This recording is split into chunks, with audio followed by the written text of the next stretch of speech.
After my father died, my entitled brother-in-law demanded we hand over the family business. When I refused, he locked me in my own office for 3 days without food. Through the intercom he laughed, "Let's see how much the CEO loves her throne now." When I finally escaped, he had no idea what I had already set in motion. My name's Clara. I'm 42. I live in Cedar Rapids, Iowa. My dad, Dean Markx, started a company back in the early 80s called Markx Industrial Solutions. It wasn't anything fancy at the start. He'd take odd jobs, fix broken equipment, help small factories get back on their feet. But he grew it into something real. By the time he passed, we had over 150 employees, contracts all across the Midwest, and a reputation for being honest and solid. I worked with him my whole life. First as a teenager, helping out in the warehouse after school. Then full-time after college. I knew the business inside and out. I earned every promotion. When Dad had his stroke last year, I was already the VP. The board voted me in as CEO right after the funeral. I thought that would be the hardest part. Losing my dad and stepping into his shoes. I had no idea what was coming. Enter Jared. He's my sister Olivia's husband. He's a finance guy from Des Moines. One of those guys who always wears too much cologne and acts like he knows more than everyone else. Jared never liked our family business. He used to call it, "your little factory club," at Christmas. My dad didn't like him much either, but he stayed polite for my sister's sake. Dad used to say, "Jared's the kind of guy who plays business but never built anything." I should have remembered that. 2 weeks after Dad's funeral, Jared shows up at the office in a $900 suit, holding a fancy coffee like he owns the place. He walks straight into my office like he's been doing it for years and drops this line. "I think it's time Markx Industrial had a real leader." I laughed. I honestly thought he was joking. He wasn't. He told me he had some serious investors lined up. That I was doing a decent job keeping things warm, but now the company needed real scale and strategy. He wanted the board to replace me and make him CEO. Said I could still be part of the team, maybe handle internal culture or public outreach. That's when I stopped laughing. I told him to leave. He smirked, got up slowly, and said, "You're making this harder than it needs to be." The next few weeks were a mess. Emails started disappearing from my inbox. Vendors were getting calls I didn't authorize. Jared had somehow charmed 2 board members, both old guys who loved buzzwords and thought young blood would save everything. Jared was showing up to meetings uninvited, giving opinions like he was already running things. I tried to push back. I called a board meeting, laid it all out. I demanded he be banned from the building. I won the vote, barely. But I could feel the tide turning. Jared wasn't giving up. Then it happened. It was a Friday morning. I got to the office early, around 6:30. I wanted to prep for a tough meeting. The hallways were quiet, the building empty. I walked into my office, big corner room on the 7th floor, windows all around. Before I could set my coffee down, the door slammed shut behind me. Click. It was electric. Deadbolt. I turned and yanked the handle. Nothing. Then, through the intercom, Jared's voice. "I hope the Queen enjoys her castle. Let's see how much the CEO loves her throne now." I screamed. I slammed the door with my fists. I pulled on the handle until my arms hurt. But nothing worked. He had rerouted the security system. Disconnected the landline. My cell didn't work up there, service was always spotty. And the renovation last fall had replaced the windows with reinforced safety glass. I was trapped. No food. No way out. Just a few mints in my drawer and an emergency water bottle I kept in case I got lightheaded during long meetings. I tried everything. I banged on the windows with a chair. I screamed until my throat burned. No one came. The building was closed for the weekend. Jared had made sure of it. I slept on the floor. Used my coat as a pillow. On the second day, I started to feel lightheaded. I rationed the water. I tried not to panic. On the third day, I gave up screaming. I just sat on the floor and stared at the door. On the morning of the fourth day, Monday, I found a way to pop off a ceiling tile. I remembered there were motion sensors up there tied to the fire system. I used a metal ruler to shift the wires until I heard the alarm go off. Fire crew showed up within minutes. They found me weak, hungry, but alive. Jared was gone. Security footage? Deleted. My sister said he left town to clear his head. But what he didn't know, what he couldn't have known, was that I had already set something in motion before he locked me in. A week before that Friday, I had a gut feeling something bad was coming. So I started digging. I found some irregular payments. Shell companies tied to his name. Fake consulting contracts with vendors we'd worked with for years. I made copies. Sent them to my personal attorney. Sealed copies, too, mailed to a safe address under another name. He thought locking me up would break me. But I had already started my revenge. When they pulled me out of the office, the EMTs wanted to take me to the hospital. I said no. I was weak, dizzy, my lips cracked, but I needed to get to my lawyer. I didn't say a word to anyone in the building. Not even the board. I knew Jared had people watching. I didn't trust anyone yet. I got in my car and drove to my lawyer's office downtown. His name's Frank Pelham. 61 years old. No-nonsense guy who used to work white-collar crimes for the state before going private. Dad used him for years. Trusted him. So did I. When I showed up at his office looking like hell, Frank sat me down and didn't say a word until I was done talking. I told him about Jared. The takeover plan. The sudden appearance at work. The shady contracts. The board manipulation. The office lockdown. Then I handed him the copies I'd made a week earlier. Records of wire transfers, emails from Jared's burner accounts, vendor logs that didn't match up. Payments going out to companies that didn't exist before last year. All linked to Jared.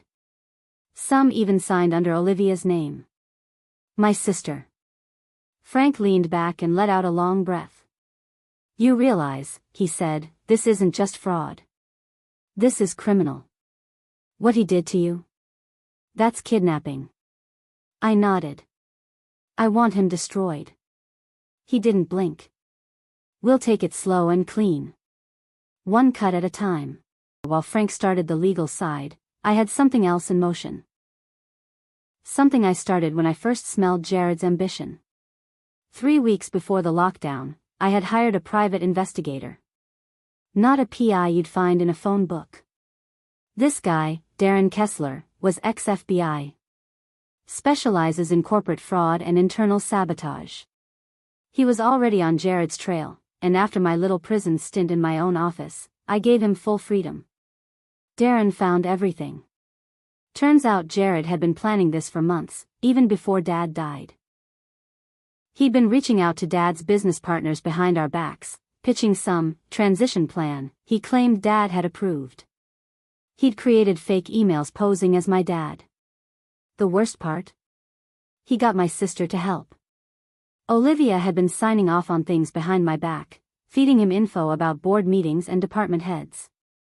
That cut deep. I loved my sister. She was never involved in the business growing up. Never wanted the long hours, the pressure. But I never thought she'd sell me out for Jared's fantasy of being a CEO. It got worse. One of the companies Jared had been siphoning money to. It was registered under Olivia's maiden name. That's how they thought they'd hide it. Jared had used my dad's name to set up the shell, made it look like a trust fund Dad had created for future family growth. They were stealing from the company Dad built. From me. From the workers who'd been with us since I was a teenager. I wanted them to pay. But I wasn't going to go to the police right away. No. That would be too fast. Too easy. Jared needed to feel it. To think he'd won. To get comfortable before I yanked it all away. So I played it cool. I went back to work 2 days later like nothing happened. Told the board I had the flu. Gave a fake smile. Held meetings. Answered emails. Jared was still out of town, according to Olivia. But I knew he was still watching. I gave it 1 week. Then I made my first move. I called a full staff meeting. Everyone from the warehouse crew to the accountants. I stood in front of them and gave a short, direct speech. I want to thank everyone for staying loyal during a hard few months. My father built this company with his hands. I plan to protect it the same way. There are some people who have tried to take what doesn't belong to them. You'll be seeing changes soon. If anyone has been approached by outsiders, I want to know. Dead silence in the room. Then a few nods. I saw it in their eyes, people knew something was wrong. But no one wanted to say it first. Until Kevin, our warehouse lead, came up to me afterward. Someone tried to bribe me last month, he said. Said I'd get a bonus if I signed off on a faulty equipment order. I didn't do it, but it felt off. He gave me the name. It matched one of Jared's shell companies. Then accounting came forward. Then logistics. Piece by piece, they helped me build the case. I didn't fire anyone. Not yet. I needed more. So I reached out to the investors Jared had been bragging about. I asked for a meeting, off the record. When I got them on Zoom, I showed them the documents. The looks on their faces told me everything. Jared had lied to them, too. Claimed he was already CEO. Claimed the board had pushed me out. They were pissed. More cracks in his armor. I knew he'd come back soon. And when he did, I'd be ready. 2 weeks after I made my quiet moves, Jared came back. He walked into the office like nothing had happened, like he hadn't just locked me in a room and vanished. He wore that same smug grin, shaking hands, dropping lines like, "Miss me," and "Let's get this company back on track." I stayed silent and watched him. He thought he had won. That was fine.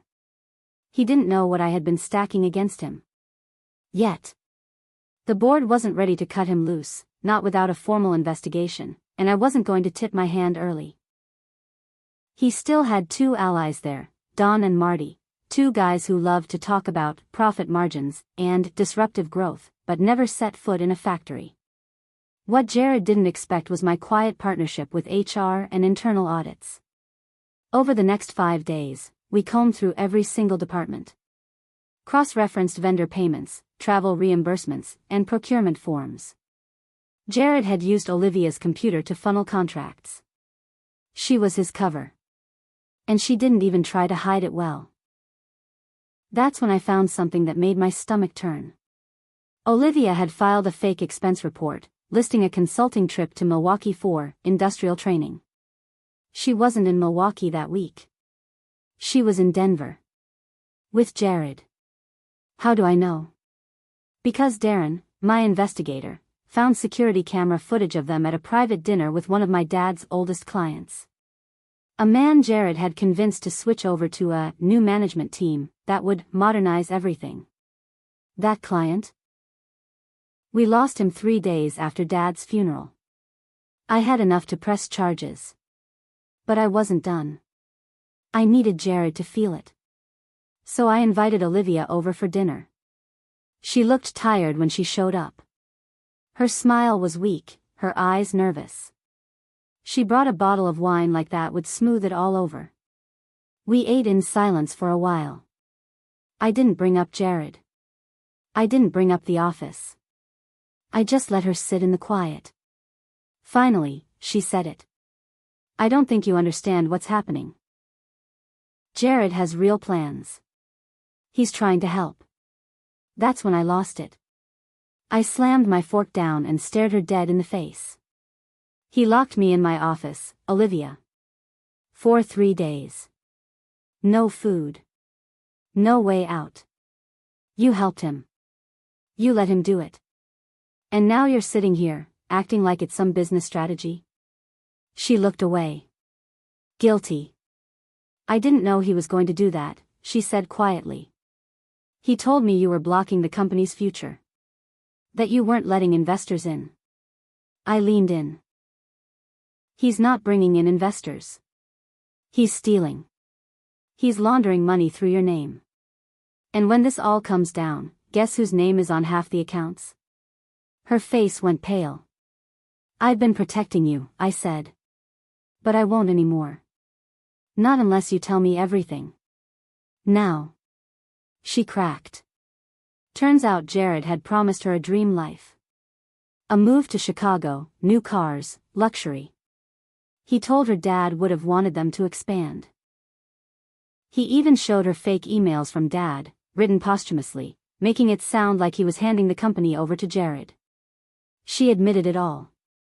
Every meeting. Every forged contract she signed.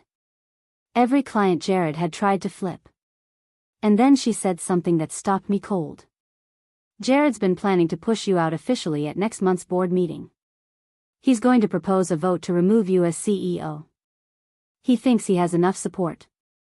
That was the final piece. I had just under 3 weeks. So I set the trap. I called Frank, my lawyer, and Darren. We planned everything out down to the hour. I would let Jared walk into that board meeting and try to take my father's company right in front of everyone. I'd let him get to the moment he thought he had won. And then I'd show them everything. The shell companies. The stolen funds. The fake consulting deals. The locked office. The security footage of him and Olivia cozying up to clients behind my back.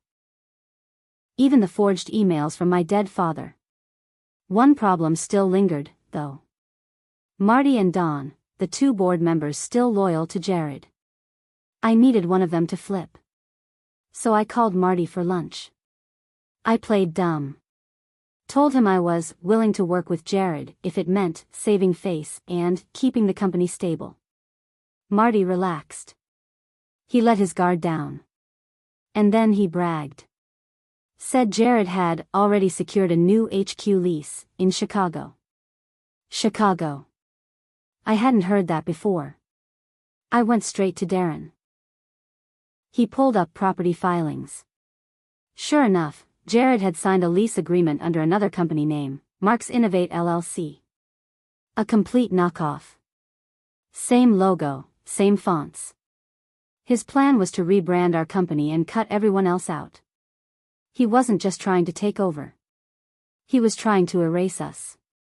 He wanted the name, the contracts, the legacy, but not me, not the staff, not the old way. He wanted a shell company to carry our father's name. I knew then, I couldn't just take him down quietly. I had to ruin him. And I would. At the board meeting. In front of everyone. But I still had one move left to play before that day came. Something Jared never saw coming. And once it hit, there would be no coming back. The board meeting was set for Monday at 9 a.m. Jared thought it was his big day. He showed up in a navy blue suit, walking tall like a king about to be crowned. Olivia came with him. She wore a bright red dress and carried a fake smile. She didn't look at me when they walked in. The boardroom was full. All 7 members were there. A few department heads sat along the wall. I stood at the head of the table, waiting. Calm. Ready. Jared started talking before anyone even asked him to. He paced in front of the board like a TV salesman, throwing out buzzwords. Expansion. Disruption. Scaling to urban markets. Then he turned to me. We appreciate what Clara's done to carry her father's company this far, but we can't grow with her old methods. It's time for new leadership. He pulled out papers from his briefcase and passed them down the table. These are transition plans. Effective immediately upon vote, I'll step in as CEO. Clara will move into a founder relations role, something more aligned with her strengths. He smiled like he was giving me a gift. I waited until he was done talking. Then I opened the file folder sitting in front of me. Before we vote, I said, I want to share a few things. I turned to the monitor on the wall behind me. Darren was already in the control booth. He played the video I'd prepared. First clip, Jared and Olivia, dining with one of Dad's oldest clients. Jared promising him, the real company, was under his leadership now. Next slide, the shell company papers, Markx Innovate LLC, signed by Jared, under a fake name, leasing an office in Chicago. Then, forged emails sent to investors using Dad's email address. All dated after Dad's death.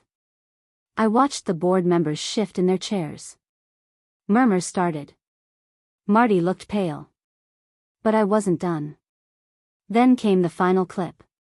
Security footage of me, 3 days in the office, sleeping on the floor, pounding the door, drinking from a single water bottle.